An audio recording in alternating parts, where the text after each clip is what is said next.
Hello, it's Jo again.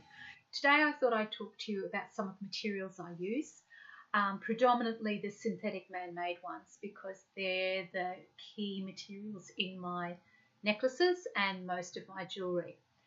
So first of all, the base cord that most of my necklaces are made from are woven or braided from fishing lines. So these fishing lines I can get like this on a reel, or I can get loose. It might be given to me, or there might be pieces like this that we found on the beach and that my husband, bless him, has actually unwound and untwisted and turned like that for me, so it's more usable. But you can see from that there's different thicknesses and different colours. There's some amazing colours in the fishing line as well. Now these I use not just in my jewellery, but I make bits and pieces with them. The dilemma when I'm doing it in my jewellery is that if I'm going to braid or knit or weave with these, they're very, very stiff and hard. You can see how a fishing line has memory and it springs back. So it's a bit of a challenge, but anyway, that's my problem.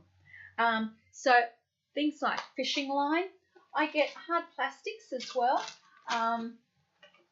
That can be bottle tops like this, lots of bottle tops, pieces of hard plastic or whatever that is. I get really strange pieces like that. Sometimes you can identify what the plastic is.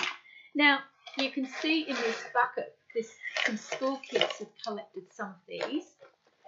And these have been council cleanups and Sea Life Trust cleanups along the Sunshine Coast here. You get a real mixture of plastics, and people think that it's just a case of you walk along the beach, pick up a piece of plastic, and I can miraculously create something from it. My dilemma is that plastics, especially degraded plastics off the beach, are not necessarily workable. They could be crumbly, they could be splitting and cracking. So, for example, this piece here, if you have a look, it's extremely thin, and I just break it. That's absolutely no use to me. So pieces like that, I'm actually trying other ways of using. Sometimes I get the plastic and it's starting to degrade. That one's very crumbly too. Or it's covered in a white coating, something you can see a little bit of, you can't really see it there, sorry, but that's quite stiff and hard. That's a hard plastic, and I will probably use that some way. So it might be the base of a brooch, or I might have to cut it, I don't know. So I get a variety of things that are on the beach. But as I said, predominantly plastics. Lots of different plastics. I have to sort through. I have to work out what I can use, what I can't use. So that's a bit of a challenge, and that's really time consuming. One of the other things that I use a lot of is rope. And you can see the rope can come to me in different stages of breaking down. There's a little bit of netting caught up in this. You can see this is the remnants of a fish net. So I get bits of netting.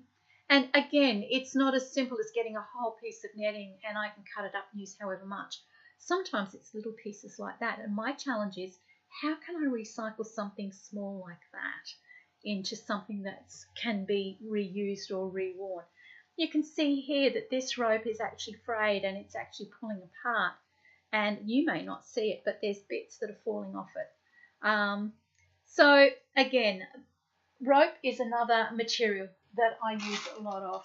Netting, again, there's some netting I can use that is very useful. It's very hard and stiff, so it doesn't lend itself well to jewellery. But occasionally I find little gems like this netting, which, as you can see from the way I'm handling this, it's incredibly soft. This will really work well in jewellery. Or a little piece like this. I think this is a yabby pot rather than a crab pot. I have referred to it as a crab pot in the past. But again, very soft. It's a cotton. It's almost like a cotton. So that will work really well in jewellery, especially necklaces and things like that. So there's some of the synthetic and man-made things I use. A few basic little things that I use that are natural that I just can't help myself, because sometimes Mother Nature makes things far more beautifully than anybody else. I will sometimes weaken and get a little bit of driftwood or something like that along the beach. This, I think, I just looked at that and I went, look at the holes in that. And could you imagine that as a necklace? You know, threaded on some fishing line, and so you've got that lovely combination of man-made and natural materials. This is a blue quandong seed. We grow our own blue quandong seed trees here. So I collect my own. They're organic, they're natural, and I use these a lot. I really love them because they're a quirky Australian seed and they're unique. So again, a little bit different. The more traditional materials I use, I might twine using hemp or flax or banana fibre or something like that. And then I might use that in some of my jewellery as well. The dilemma with this is because it's natural, it will break more easily. Same challenge, I suppose, with some of the plastics. They start to degrade and break more easily too. Another piece of material that I'm really looking at the moment to try and use creatively is straws. I'm finding so many straws on the beach, and I'm trying different little experiments with those at the moment. Another thing that's recently come my way, thanks to some dive clubs on the Sunshine Coast, are soft lures. So again, I've taken the hooks off those, and I'm now looking at how I can use those. Soy sauce containers they're everywhere, and so now I'm looking at and they're in the shape of a fish, which is rather ironic. So that's another piece of material I'm using. Sometimes in the netting, I will find some gorgeous, when I get all these nets that are crumbled up in a big pile and I have to unravel them, you get beautiful pieces of coral like that caught up in it. Really pretty but very fragile. Don't know how I'm going to use that.